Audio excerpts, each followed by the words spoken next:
Good morning and welcome to PWR Today. I'm the man they call Meathead. Thanks for joining us on May 25th, Memorial Day 2020.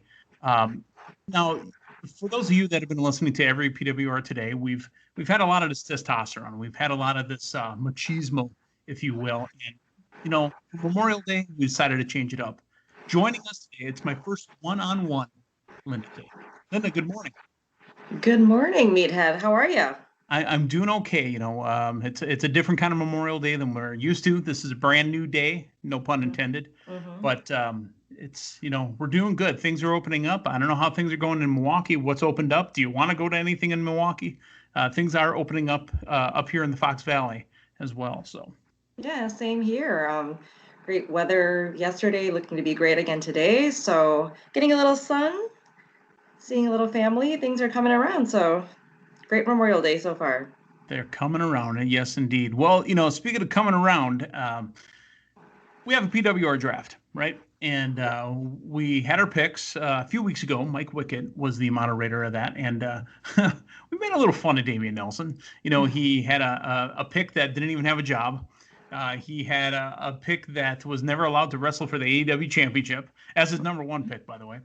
And somehow he convinced the accounting firm of Dewey, Cheatham & Howe to make AEW events double points. Well, the pay-per-view was last Saturday, Double or Nothing. We're going to talk about it today. But also, Damian, that guy's got to be flying high right now because he scored a ton of points. But Linda, as you know, the view never changes unless you're the lead dog. So You're still talking to the lead dog. Let's talk about the points here real quick. After AEW Double or Nothing this last Saturday, still currently in the lead with 470 points. The man they call Meathead, right behind me now, a little bit closer, the lovely Linda K at 390. Excuse me, 385. I apologize, 385. Again, Dewey, Cheatham & Howe forgot that Brody Lee lost 5 points. Wow. Okay. I'll still take that out. 65 points from Brody. All right, I'll take it. 10-4, yeah. Andrew Baydala is actually in second place with 390. Linda K at 385. Dave Hero at 380. And Damian Nelson, the big winner over the weekend, is now at 360. Damian Nelson started Wow. He started at negative. And that man has crept right into the race here with 380 total points from Saturday's pay-per-view. Your thoughts? Wow. So if we talk to the accounting firm of Dewey, Cheatham, and is it Howell? Will we get How? Yeah, how? Yeah. Okay. Will we be able to sneak in some extra points like that? Maybe we can get triple the points for the next pay-per-view.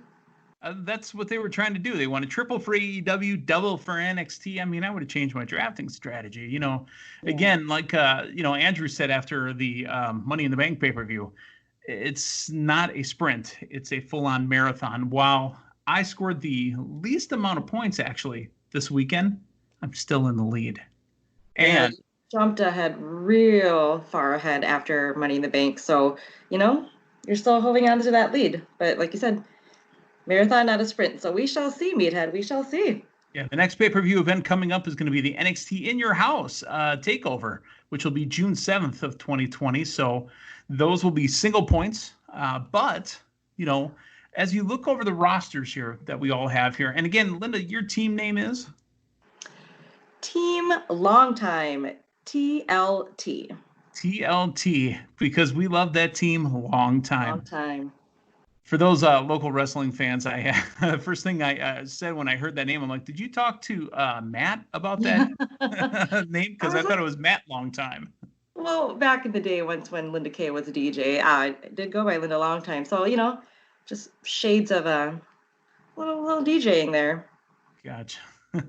So the AEW pay-per-view that had happened this last weekend, it was double points, and the casino ladder match didn't have quote-unquote losers. So the non-winners ended up getting 90 points each. Those would be guys like Darby Allin, SCU, and the other participants of that match. The stadium match, they did lose because that was a victory by the Elite and a loss by the Inner Circle. So the losers of the stadium match got the 80 points. The winners got 130. That'll be people like Sammy Guevara. That would be Jericho. That would be Matt Hardy. You've also got Omega and Hangman Page. Hangman Page, yeah. Yeah, Mr. Cowboy. That is all my points right there, is from the appearance and victory of Kenny Omega and Hangman Adam Page. Yeah, I was thinking about that match too. Like, who do we all have? How exactly is this going to score between either faction that wins? But both of us came ahead with that victory. Yeah. Jon Moxley also retained and got 130. MJF for a singles match got 110. No one had the winner of the ladder match, if you will. However, well, how would we have? We didn't know he was going to be the winner, or you right? No one knew. Yeah. But if you had been watching PWR this last weekend with Shane Helms, he technically picked the winner of the match, did he not? He's a smart man. He is a smart man. He goes, "I'll take TBA. I'll take the mystery opponent if they're going to be the winners." Yeah, no, that was crazy, just how that match came about. I mean, just a great way to kick off the pay-per-view. And one thing I'll point out about that I really liked was the use of the casino props and how Brian Cage came to be after being buried. Not just ladders, not just chairs, but that huge poker chip to appear out of nowhere and become the winner of the casino ladder match. That was crazy. Absolutely. Let's run down the pay-per-view from this last Saturday. To determine the number one contender for the AEW Tag Team Championships, this is the buy-in, not the pre-show, but the buy-in. Mm-hmm. We had Private Party and Best Friends, Chuck Taylor and Trent. Now, I enjoy Chuck Taylor and I enjoy Trent, but it's really their partner that I'm a huge fan of. So I was glad to see them working against Mark Quinn and Isaiah Cassidy. Both of them really came in hot.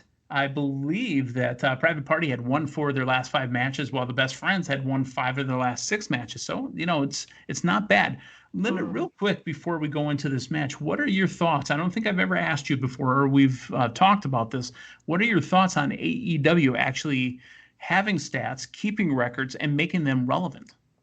It's fantastic. I mean, being, one of the top promotions and doing something to kind of separate themselves from the big dog, so to speak, with WWE, something kind of set aside and something more to keep track of, just something to keep it more interesting. And having the rankings not only makes things more exciting, but kind of, explains everything better, makes it more clear to those who may have not watched AEW too recently, like how you just went over the recent records for Private Party and for Best Friends. Made you think, wow, you know what, if you're not too familiar with either tag team, you're like, this looks like this could be a pretty good match. They're both, winning most of their recent matches, and now the fact that they get to be in this number one contenders tag team match, tells a story, but just by seeing the rankings itself. But just kind of, we'll go down the line with some of the other matches, but it's nice knowing someone who has been like the number one contender for weeks finally getting their shot, at a big pay-per-view or, perhaps another big show. But I really like it. And this match kicking off in the buy-in made for a really interesting start to the pay-per-view as well. Absolutely. No, I don't know if, I told you, but I don't know if anybody else knew this going into it. I was definitely going to be able to view the pay-per-view this last Saturday. Mm-hmm. I was unable to hear the pay-per-view this last Saturday. Not a technical issue by any means. My other life beckoned, so it was on. The good news is I literally, little Parks and Rec there, literally had it on within inches from my face. However, I had it plugged into a computer monitor, so I just had visual. There were no speakers on this monitor. So lots of closed captioning, and the closed captioning not working as well from the pay-per-view. Oh. So a lot of bad characters, where you get question marks and whatever. But I try to keep up with it as much as I could. And, when we get to the Stadium Stampede, I'm going to find out how much I really missed from the commentary. But the Private Party did rally back during the match at one point and hit the G9 in a tribute to Shad, which I thought was fantastic. But your winners and the new number one contenders for the AEW Tag Team Championships are the Best Friends. Your thoughts? This should be really exciting. As you mentioned, their other best friend, Orange Cassidy, obviously not at ringside for this match, but the 3 of them have been on my radar for the past couple weeks. Their music hits, and I want to see what's just their shenanigans so to Pun speak. intended. So yes, well, yes, pun intended. So I'm really excited to see Best Friends. I'm really happy that we'll get to see them get a shot against potentially Adam Page and Kenny Omega. But in the meantime, like I said, they've been on my radar and they're really exciting. I look forward to seeing them. A lot of charisma, and I think leading into whenever they shall get their tag team match, it should be pretty exciting. So here's who we had in the Double or Nothing Casino Ladder match: Darby Allin, Orange Cassidy, Scorpio Sky, Frankie Kazarian, Luchasaurus, Boom Boom, Colt Cabana, Superbad Kip Sabian. Filling in for Rey Fenix was going to be the bad boy Joey Janela, and they always said there was a mystery opponent. So it was. I have one bone to pick with this particular match. Could they have won the match in the beginning? Like, as long as they got up the ladder, would the match have been over? Yes. Why did Frankie and exactly not go for it? Exactly. They were commentators were talking about that too, about how potentially this match could end in the first 2 minutes before the next contender even came out. I think maybe Scorpio Sky and Frankie Kazarian were both probably like, oh, the shock of having to face each other first. I just kind of got them into a wrestling match itself. But yeah, potentially at any point of the match, without even the 9th man coming out, the poker chip could have been grabbed. So Kaz and Sky obviously go back and forth a little catch as catch can, chain wrestling as they do. Kip Sabian comes out accompanied by Penelope Ford. Jimmy Havoc came out as well to assist Kip Sabian. And then Darby Allin was the number 4 entrance. Allin cleaned house, right? I love that Darby Allin. I don't like the analogy that he's this generation's Jeff Hardy. While I believe it, and it may be true, let's be this generation's Darby Allin. Yes. Be your own person. Yes. So that skateboard. That skateboard. Yikes. So let's talk about freshly squeezed Orange Cassidy. Yes. My favorite, right? By far. Agree. I made note that he was the star of the match, just from the moment he came out to the moment he got slammed on that poker chip. But it is just kind of nice seeing, he just can be as laid back as he wants to be. And then when he wants to throw in, when they all work together against Brian Cage, for example, he goes, pun intended again, all in as well. But definitely the star. Again, between him and Best Friends, just got my eyes on him. So I have a question for you. Yes. Again, not having audio. What was the conversation up at the front desk when he got in? Was he trying to figure out how the match worked? They were basically, talking about how he doesn't even know how to use the ladder for the match. As you can see when he was in the ring. He didn't really step into the ring, I want to say, until at least a minute in that 2 minutes of him being out there. I thought he was going to go the whole 2 minutes, and somebody's just going to run out behind him and go, oh, I should probably get going. Yeah, well, it was pretty much, he was still working on that ladder before the next contender came out, so he figured it out at some point. So here's a line that I've found in the last day, kind of digging around here. Quote, Excalibur, I swear on 200 separate occasions, Tony Khan tried to explain the rules of this match to Orange Cassidy, and he still don't get it. Yes.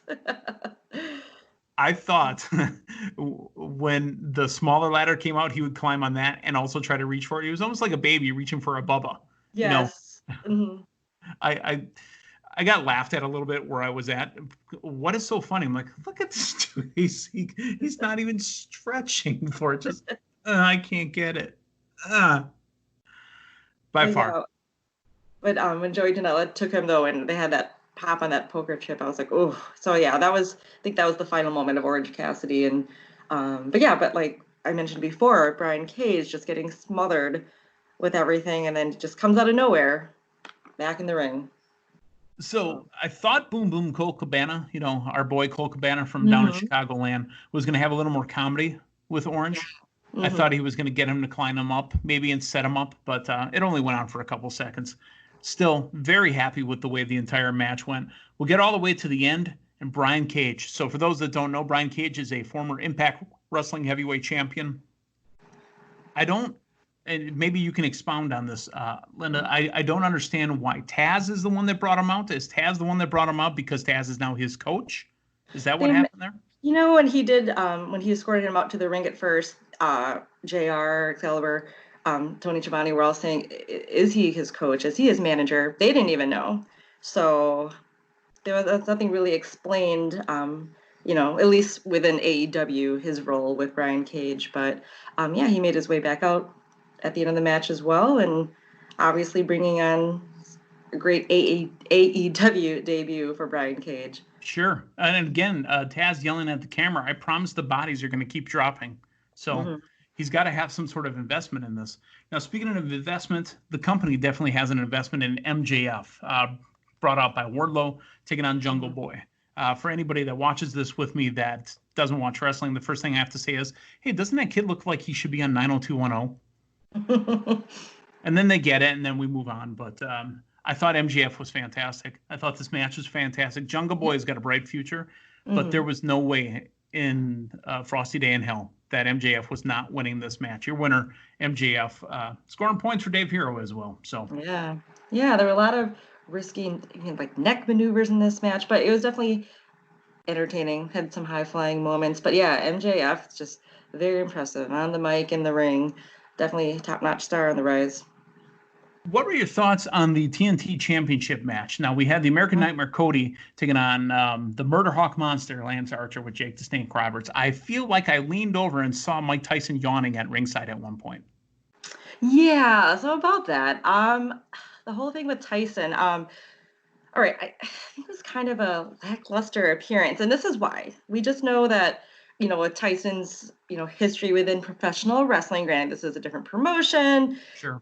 Decades later, but I wanted him to have some more talking time. Okay, Mike Tyson on the mic, I don't know how high you want to rank that, but just given him being back in the news and the media, more frequent lately, I wanted him to actually have more of a speaking role. I know leading up to this pay-per-view, there really wasn't too much talk about it, which we kind of looked at in a positive light because we wanted to keep the focus on the talent for this TNT Championship. But he came out with the title. And I, with you not hearing the audio, they did go over how, due to coronavirus, they weren't able to get it all fully gold plated. So while the belt still looks great, it still has some work to be done on it. But that being said, he just basically was sitting at ringside. At some point, Lance Archer did say, "I'll knock you out, Mike." So I was like, "Oh, is Tyson going to get involved? As far as knocking out or attempting to knock out Lance Archer?" Yeah. So, and then they would pan back over and he's cheering Cody with the other baby faces by him on that side of the ring, right? And then I know I'm kind of jumping ahead, but I just kind of want to get to the whole Tyson or like Mike Tyson feedback on this. So then once Arn Anderson and Jake Roberts got ejected from ringside, now Tyson, you can see his face. He's like, saying like, "Yeah, get him out of here." And I'm like, what is going on? Like I thought he was cheering for Cody, but then we saw him take his shirt off once Jake, made his reappearance at the Snake, and then that was kind of it. So I don't know, but I kind of jumped. Mike was just waiting for his spot. Yeah. All right, hold on. I think my spot's coming. Yeah. I don't think it ever really popped. I didn't pop from that. But anyways, that was my thoughts on Mike Tyson. But the match itself, I thought it was good. There was a really cool spot where Lance Archer did throw Cody into a camera, and there was a lot of posing from Archer. Honestly, he knew where the camera was at all times because I swear he was staring us down for a good 10 or 11 times. Yeah, definitely, chomping in with the talent at ringside as well. He was doing his thing. But what I really liked in there was when Cody did the DDT right in front of Jake Roberts, and then the spine buster was done right in front of Arn Anderson. I was like, all right, that was a good spot in the match. That's cool stuff for me too. Yeah. So Cody, your new TNT championship. That's fantastic. That's where Damian got a lot of his points. Again, we talk about the PWR draft. That's where, he says that was his strategy. And it's not a very sound strategy because they're only going to have 6 pay-per-views a year, but, good luck with that. It was also nice for Cody to be able to win some type of championship. So that was great to see as well. It makes sense. The next match of the night was the chairman, Shawn Spears, who we saw at Blizzard Brawl this last December, taking on the natural Dustin Rhodes. Again, I was entertained by Shawn Spears. The only thing that didn't entertain me, I don't need to see his little tully. Butt.